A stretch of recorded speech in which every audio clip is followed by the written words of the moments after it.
I've literally waited a whole year to be able to do this with my Autel EVO. Finally, boat mode is available, and if you've been around from the very beginning when this little guy launched, you'll know that it has some struggles with being able to engage the props on not so steady surfaces. Compass is good. Gimbal status says normal. It's not, I don't know. It just won't take off. Autel aims to fix that with the boat mode feature. Stick around.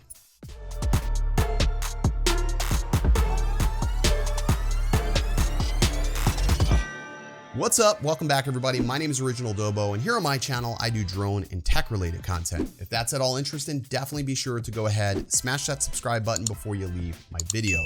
Autel has released a beta firmware version for the Autel EVO that's 1.4.5.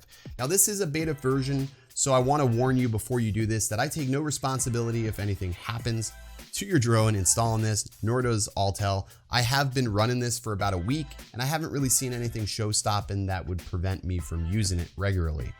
Now, you do need a version of the Autel Explorer app that is newer than what's available on the App Store or Google Play. To do that, you need to join TestFlight. There are instructions on their website how to do this, and you do need to join the Google Beta program. And I'm not an Android guy, so sorry. But it's pretty easy to do, and it's probably easier to do on the Google Play Store. But once you have the latest version of the app and you've installed the firmware from the link I've listed down below, then you're ready to go ahead and enable the boat mode. You'll go into the settings on the Autel EVO, and you'll notice under flight control, there's a toggle now. Now, caveat, this toggle needs to be enabled each and every time, so don't go throwing your EVO without enabling that. Obviously, the props won't engage, but still, once you enable that on the EVO app, you then can go ahead and engage your props, and it works beautifully. And you'll see here, I'm just basically hitting the thrust and taking off right from my hand, which I get it. Mavics were able to do this for a long time, but now it's finally available on the EVO. One other thing they did implement as well is once you do engage the props, I don't actually have to touch the sticks. You're gonna see right here, I just simply throw it, give it a gentle throw, and it is able to stabilize. So once the EVO feels like it's fallen, it's going to increase the thrust and stabilize. Now, again, huge disclaimer here, be sure your props are engaged before you do this. If you just throw your EVO without the props engaged, guess what? It is going to fall like a rock. So don't do that. I don't want to hear in the comment section that I broke my EVO because Original Dobo told me to throw it. That's not what I'm saying. Engage your props, then throw.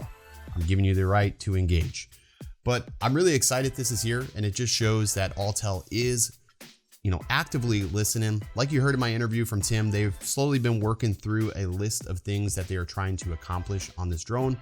And I gotta say, this thing is getting better with age, and this is probably the best time to buy this because you're gonna get the full set of features, and they've also enabled Mission Planner as well. So if you wanna see a video on that, let me know in the comments section down below. But I'm gonna get out there and start flying. Anyways, guys, thanks for watching. As always, stay original.